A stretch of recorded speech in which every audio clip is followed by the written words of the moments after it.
Every time you encounter resistance, whether physical, emotional, or mental, your brain initiates a survival-based response to protect energy. This resistance isn't a flaw, it's a natural part of how the nervous system is designed to operate. The brain seeks efficiency, and effort feels inefficient to it. But this is where personal transformation begins. When you deliberately step into that resistance and move forward anyway, you're teaching your brain something radically new. You're proving that effort is not a threat. This repetition creates neural pathways that reinforce action under pressure. Over time, what once triggered avoidance begins to trigger engagement. Discomfort turns into a signal that you're on the right path. This is how internal grit is biologically built, not through talent, but through response to friction. Most people try to eliminate discomfort instead of working through it, but avoiding resistance only strengthens the neural association between stress and retreat. Each time you turn away from a hard task, your brain encodes quitting as the default coping mechanism. This makes future discomfort feel even more overwhelming.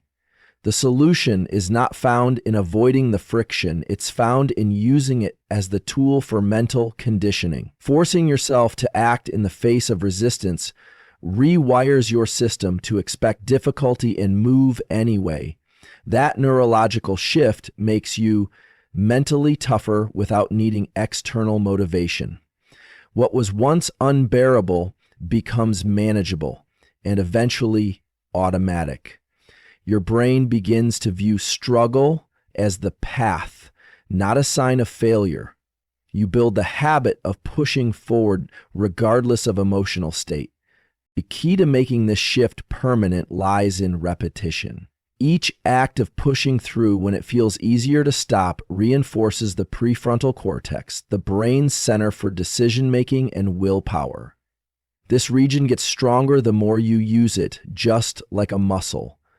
When you override the part of you that wants to retreat, you're strengthening circuits that control self-discipline. That's why even the smallest act of persistence matters. Every time you continue when it's uncomfortable, your brain adapts by making that process more efficient. Eventually, what was once hard becomes easier, not because the task changed, but because you did. You literally evolve by showing up again and again, despite not wanting to. It's not about waiting for better circumstances. It's about training your system to adapt to any circumstance. Effort is not a punishment. It's a signal that the brain is in the process of upgrading itself. When something feels hard, the brain interprets it as an opportunity to rewire its structure. But this only happens if you stay in the discomfort long enough. If you give up too soon, the system never has a chance to change. That's why continuing when it's hard is such a powerful trigger for growth. You're not just building discipline, you're literally remapping the nervous system to respond better next time. The difficulty you're experiencing is the raw material your brain uses to become stronger. The process is uncomfortable because you're stepping beyond what is familiar. But the unfamiliar is exactly where the real breakthroughs are born. Most people misinterpret the early stages of resistance as failure. They believe that struggling is proof they're not cut out for something.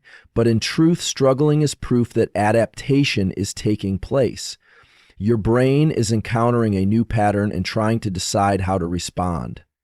When you push forward despite the internal discomfort, you're giving your brain a clear signal. This matters. That signal activates neurochemicals that strengthen attention and enhance performance. Over time, this repeated pairing between discomfort and action changes how you relate to difficulty. It stops being something to fear and starts becoming something to lean into. This isn't mindset alone. This is a change in your biology through repetition and effort. When you force yourself to keep going, even when everything in you says stop, you create a crucial distinction. You separate feelings from behavior. You show your system that you don't have to feel motivated to take action. This is a fundamental shift in how the brain operates. When the nervous system learns that action can come before emotion, it stops being a slave to mood or comfort. It begins to default toward movement instead of waiting for perfect condition. This is how consistency is born. Not by feeling good all the time, but by choosing behavior that reshapes how you feel. Emotion follows motion. When you move forward, even when it's hard, you start generating the emotional states that were previously missing. You act first, and motivation arrives after. The process of forcing yourself to continue isn't about being reckless or ignoring signs of real danger. It's about knowing the difference between discomfort that leads to injury and discomfort that leads to growth. Your brain knows the difference too, and it adapts based on what you teach it. When you move forward in the face of non-harmful stress, your brain begins to build tolerance and resilience. What was once overwhelming starts to feel manageable. The act of choosing effort when it's hard creates a biological feedback loop. That loop reinforces determination, sharpens focus, and increases your capacity for future stress. You're not just surviving, you're conditioning yourself for strength. And that kind of internal change doesn't fade, it compounds. This compounding effect is where true transformation happens. Each act of persistence builds upon the last. The brain, through neuroplasticity, rewards repeated action by making it easier to access next time. You're building a mental reflex, a response pattern that leans into effort instead of avoiding it. This is not about heroic one-time acts.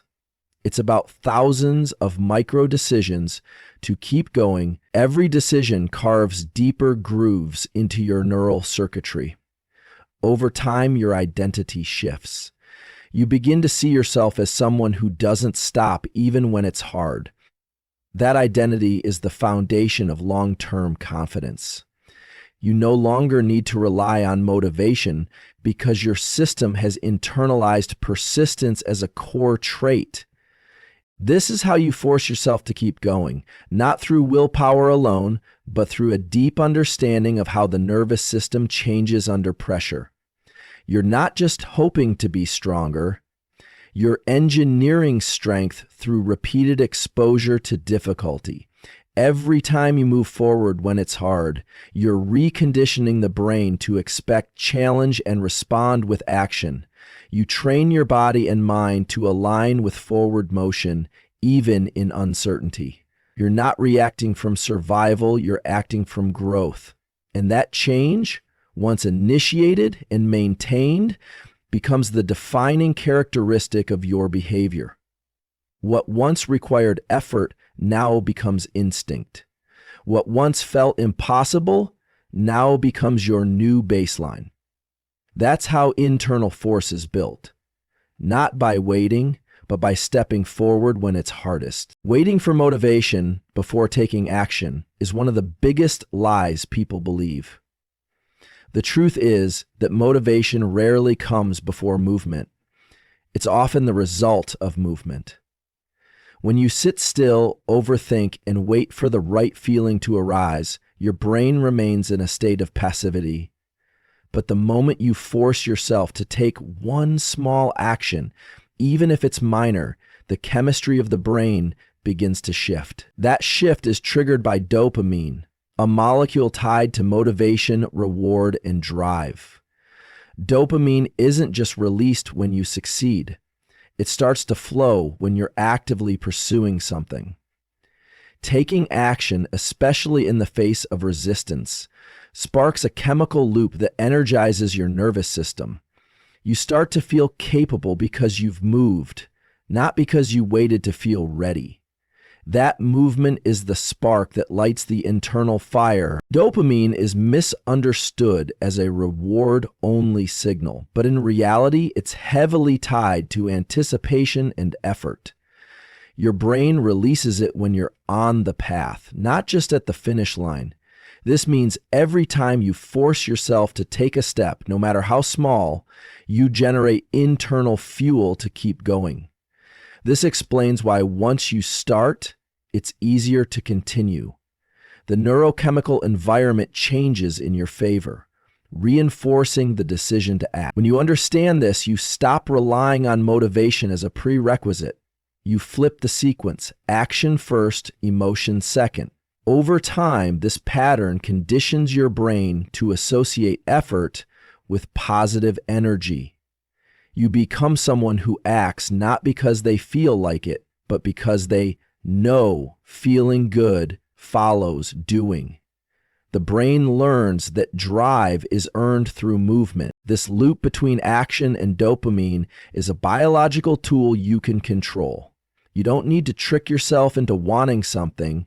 You just need to begin. Once in motion, the brain starts to reward you for your efforts, not for your feelings. This reward strengthens the circuits responsible for continued behavior, building internal consistency. It's why showing up daily, even with low energy, matters so much. Those repeated initiations teach your brain that doing creates its own momentum. You no longer have to talk yourself into tasks. Your nervous system has been trained to associate the beginning of effort with internal reward. That's the secret to becoming consistent, not waiting for passion or excitement, but understanding that those states come as a result of movement. You build momentum biologically, not mentally. Forcing yourself to move when it's hardest is what activates the true power of this system. When energy is low or you're emotionally drained, the effort you give generates even more dopamine relative to your baseline. The brain interprets that difficult moment as a significant signal. It registers that you acted not because it was easy, but because it mattered. This is what builds resilience, grit, and long-term drive. You teach your brain that difficulty is meaningful, and in response, it gives you more internal tools to handle it. That chemical feedback becomes self-reinforcing. You struggle, you act, your brain rewards. The loop keeps going. This is how high performers maintain consistency. It's not by always being motivated, but by using their biology in moments of resistance. There's a reason why the first step is always the hardest. Before action, the brain sits in uncertainty. The neural circuits involved in fear, doubt, and fatigue are loudest before movement begins. But once you act, even slightly, other circuits take over. Those involved in focus, goal direction, and reward. Movement silences hesitation. This is not psychological theory, it's chemical reality. The nervous system prioritizes forward action because it reduces stress. In fact, the very act of choosing effort over delay calms emotional overwhelm. That calmness then makes space for motivation to grow. You feel better not because the problem disappeared, but because your brain shifted into a more functional mode. That shift starts with a single action, and the more you repeat that process, the faster your brain learns to respond. Every time you avoid action, you're teaching your brain that hesitation wins. The neural pathway for procrastination becomes more efficient. That's why, the longer you wait, the harder it feels to start. But this also means you can reverse the process. Each time you force yourself to take even a small action, you weaken the grip of avoidance. You shift from being stuck in analysis to entering flow. The system adapts quickly when it senses consistent effort. The key is not the size of the action, but its consistency. Small daily movement rewires circuits more powerfully than rare, intense bursts. Your nervous system craves predictability, and when it learns that you always act, regardless of mood, it gives you access to more energy. That's the reward loop of forward movement. This also affects how you see yourself. Every act of forced movement builds your internal identity. You go from someone who waits to someone who leads.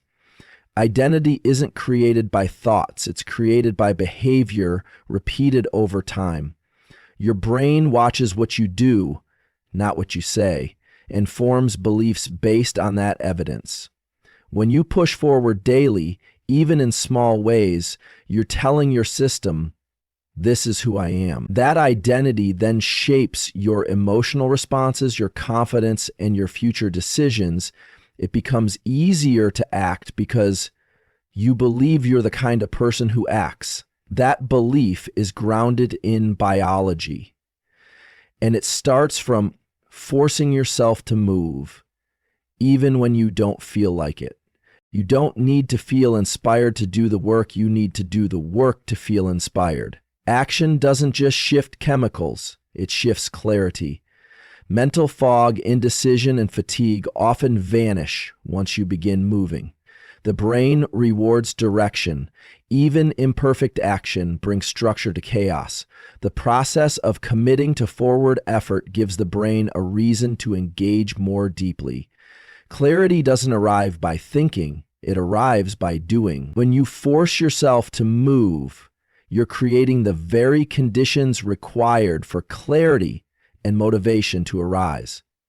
That process is self-generated and entirely in your control. You don't need perfect plans. You need imperfect motion. The chemistry of effort will carry you the rest of the way. It's important to note that forcing yourself to begin doesn't mean ignoring rest. It means knowing when the resistance is mental, not physical. Most of the time, what we label as tiredness is just psychological fatigue. It can be cleared by motion. The body was built to move, and the brain was built to reward that movement. When you hesitate, the system slows down. When you act, the system turns on. You can learn to recognize the difference between true exhaustion and habitual avoidance. And once you do, you'll find a deep well of energy hidden underneath what once felt like fatigue. That energy is only accessible through consistent engagement. Every moment you choose to act despite not wanting to, you gain power. You show your brain who's in charge, not your emotions, not your excuses, but your decision. That choice rewires everything. Dopamine becomes your ally, not your master. You create a system that fuels itself from within. And the longer you stay on that path, the more unshakable your progress becomes. You no longer rely on motivation to act. You act to create motivation. That's how momentum is built. That's how progress becomes permanent. And it all begins the moment you force yourself to move. Stress often gets a bad reputation, but it's not the enemy. It's a signal. The brain interprets stress as a cue that something important is happening, something that requires attention and adaptation. But the real transformation begins when stress is paired with a conscious choice to keep going. When you lean into a difficult moment instead of avoiding it, your brain begins to shift its chemical response. It starts releasing neurochemicals that enhance focus, alertness, and the capacity to learn. This is where change happens, not in moments of ease, but in moments of chosen difficulty. Your decision to move forward during pressure triggers brain growth through neuroplasticity. You're literally giving your brain a reason to rewire itself. That growth becomes the foundation of long-term resilience. When stress is encountered without choice, it often leads to overwhelm and shutdown. But when you face stress and deliberately choose action, it transforms into a powerful training tool. Your brain takes note of this pairing, challenge followed by effort, and responds by reinforcing pathways that support strength and control. This means that moments of struggle are not setbacks, but opportunities. Every time you continue under pressure, You're training your brain to perform in high-stakes situations. It's not about eliminating stress, but about directing it. That direction comes from choice. By choosing to continue in hard moments, you're telling your nervous system that this is a moment of learning, not defeat. That signal activates change at the cellular level in your brain. Difficult situations cause the release of chemicals like norepinephrine and acetylcholine, which heighten attention and sharpen memory. These aren't random. They are tools the brain uses to enhance performance. But these tools only activate when you stay in the task long enough. If you quit too soon, those chemicals dissipate and the brain doesn't adapt. If you persist, the system begins building new pathways that make future stress easier to manage. These chemicals are like signals telling your brain, this matters, pay attention. That's why the hardest moments are often the most transformative. They offer the richest environment for growth if you choose to stay in them. It's the decision to stay focused under pressure that shapes who you become neurologically. The most important thing to remember is that stress, when combined with effort, equals growth. Your nervous system is designed to respond to difficulty with learning, but only if you push through. You don't need to eliminate fear or doubt to succeed. You need to act while they are present. That act of persistence rewires how the brain views discomfort. Over time, your system stops associating stress with danger and starts linking it with opportunity. That rewiring creates a more flexible, focused, and disciplined mind. You build the internal capacity to face uncertainty without freezing. You become more stable, not because life gets easier, but because your brain adapts to difficulty. This adaptation is earned through your choice to continue. What people call toughness is actually this process of choosing under pressure. Every time you force yourself to stay in a stressful task, you're telling your brain to get better at it. You increase your tolerance, strengthen your focus, and build mental durability. The brain is plastic. It molds itself based on what you do repeatedly. So if you repeatedly choose forward action under stress, the brain starts making that your default mode. This isn't about being fearless. It's about becoming familiar with fear and choosing to move anyway. That repeated exposure builds neurological efficiency. Your system starts using less energy to perform hard tasks because it's been trained through repetition and choice. You become harder to rattle, not because you were born that way, but because you earned it. That's why it's essential to recognize the role of decision-making in stressful moments. When you feel like stopping and you choose to continue, you're building more than momentum. You're shaping identity. Your brain starts identifying you as someone who persists. You no longer have to think about pushing through. It becomes instinct. The brain thrives on patterns, and if you create a pattern of continuing through resistance, it will adapt accordingly. This pattern is stronger than motivation or inspiration. It's rooted in biology and reinforced through behavior. When you keep showing up, your brain builds systems to support that habit. Those systems make you unstoppable over time. These neurological adaptations don't happen instantly, but they build quietly in the background. Each time you push through, you add a layer of resilience to your internal framework. Think of it as compounding mental strength. The more often you choose to continue during stress, the deeper those circuits become. Eventually, your threshold for pressure expands. What once broke you now feels manageable. That shift isn't emotional, it's structural. The brain has learned how to operate under higher levels of demand. You don't become immune to stress, but you do become trained in it. That training pays off in every area of life. Whether it's work, relationships, or personal goals, your nervous system becomes an asset rather than a liability. It's also important to know that forcing yourself to keep going doesn't mean pushing blindly. It means using stress as a feedback system. Your brain is constantly tracking how you respond, and you can use that information to grow smarter and stronger. You become more aware of your patterns and more capable of adjusting them. That's what makes this process sustainable. You're not burning out. You're tuning in.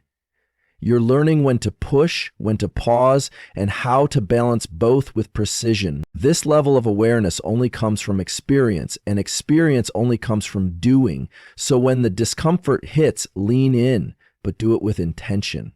That intention trains your system to manage both pressure and progress. In the end, the ability to keep going under stress isn't about motivation, it's about biology.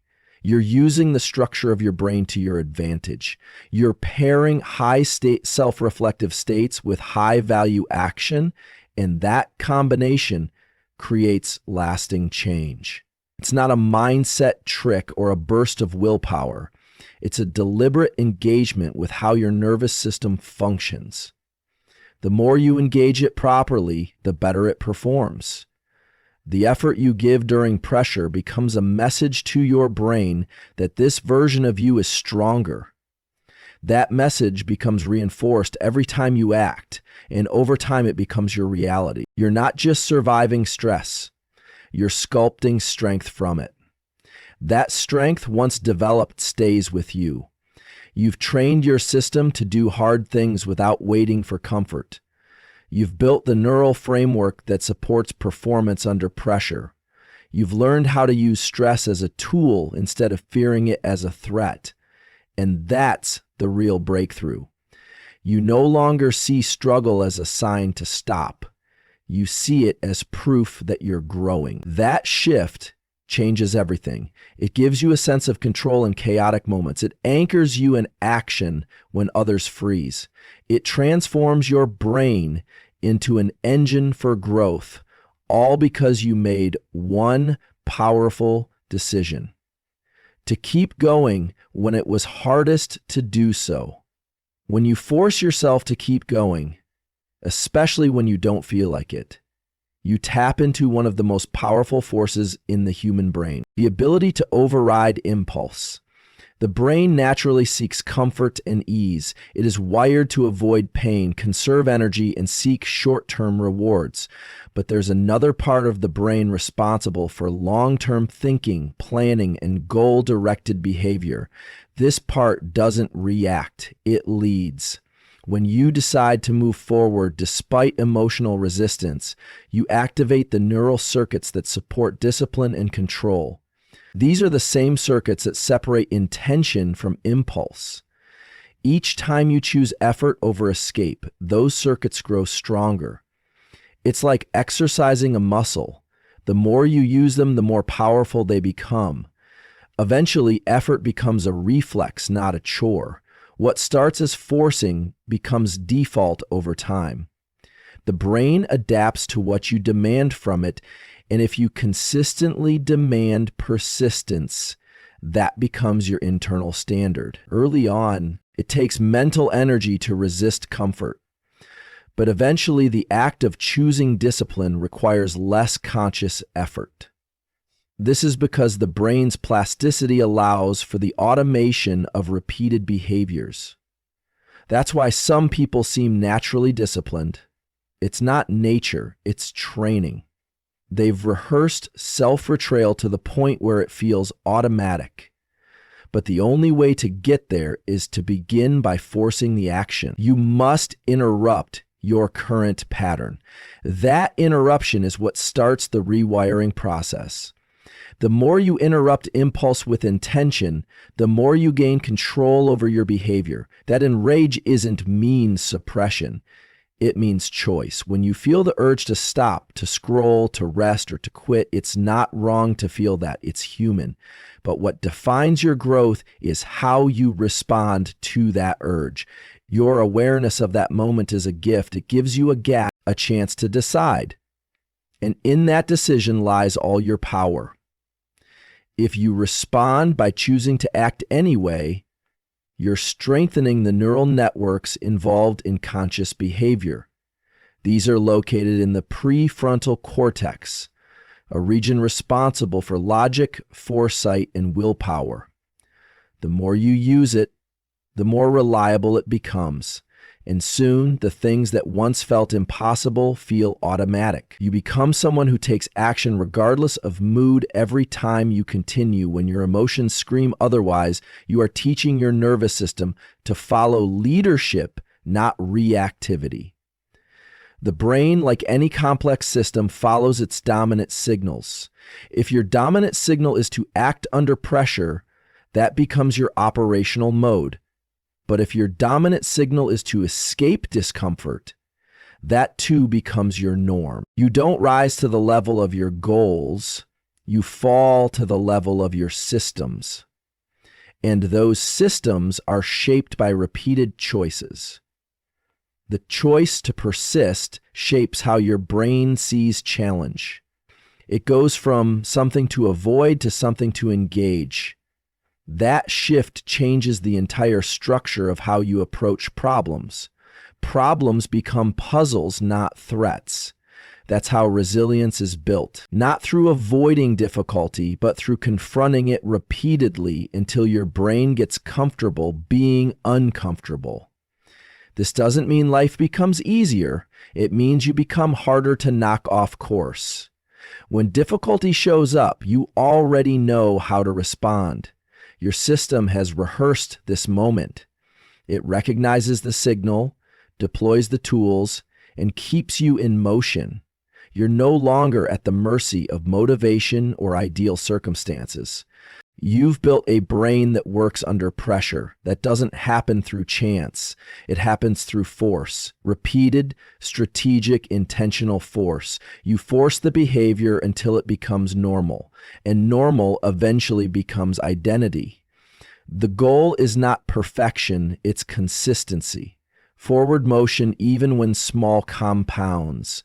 Every time you resist quitting, even for a minute, you're casting a vote for the person you're becoming, and over time, those votes accumulate. They form your habits, your focus, your reputation, and your internal strength. You realize that success isn't about doing massive things once. It's about doing small, hard things repeatedly. Each repetition carves a new groove in your mind, and those grooves become tracks that keep you moving, even when life gets chaotic. Your nervous system learns the rhythm of persistence. It knows what it feels like to do what's needed, even when it's uncomfortable. This neurological pattern becomes your foundation for achievement. When everyone else stops, you continue, not because it's easier for you, but because you've trained for it. You've rehearsed the decision to keep going. You've lived through the discomfort and made it productive. You've used effort to shape biology. That's the difference between trying and transforming. Trying depends on mood. Transformation depends on behavior, and behavior, when repeated under resistance, redefines how your brain functions. It turns chaos into structure. It turns reactivity into leadership. It turns hesitation into discipline. All of it starts with the choice to act even when your emotions try to hold you back. You will never feel like it every day. That's reality. Some days your mind will make 100 excuses and your body will beg for rest. That's not failure. That's a test. And your response to that test determines your trajectory. When you move forward despite resistance, the system adapts. It becomes easier the next time. The gap between feeling resistance and taking action gets shorter. Eventually, that gap disappears. You no longer argue with yourself. You just act. That's the power of neurological momentum. You've created a default setting of action. You don't have to think about being disciplined. You are disciplined because you've wired it into your brain. This entire process is self-driven. No one can do it for you.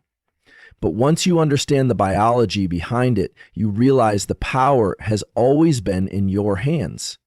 You don't have to wait for motivation, approval, or ideal conditions. You just need to begin. You need to interrupt the cycle, force the behavior, and trust the system to adapt. It won't be immediate, but it will be lasting. You're not building habits. You're building a nervous system that supports your goals. A brain that acts when needed, a body that follows through, and a mind that doesn't quit at the first sign of friction. That's the kind of transformation no excuse can touch. Eventually, the world will wonder how you do it, how you stay consistent, how you stay focused, how you keep showing up. And the answer won't be talent or luck. It will be biology, shaped by behavior. It will be a brain trained through resistance, a nervous system sculpted by effort. You won't need to explain it, you'll live it. And it all started with a simple but powerful choice: to force yourself to keep going when everything inside you wanted to stop. That choice rewired your mind, transformed your body, and built the kind of strength that doesn't fade when things get tough. That's not just discipline. It's evolution. The conclusion of this entire speech is simple but powerful. You are not limited by how you feel. You are shaped by what you repeatedly choose to do, especially when it's hard. The ability to force yourself to keep going, even in the face of discomfort, is not about being born strong or having unbreakable willpower. It's about understanding how your brain and body respond to stress, challenge, and resistance, and using that understanding to build discipline through deliberate action. When you persist under pressure, you activate systems within you that are designed to adapt, grow, and evolve. Every hard moment becomes a chance to strengthen your focus, increase your resilience, and expand your capacity. The discomfort isn't a sign to stop. It's the gateway to becoming the person you're meant to be. You don't wait for ideal conditions. You create strength by choosing effort again and again. And over time, that choice doesn't just change your behavior. It rewires your brain and redefines your life.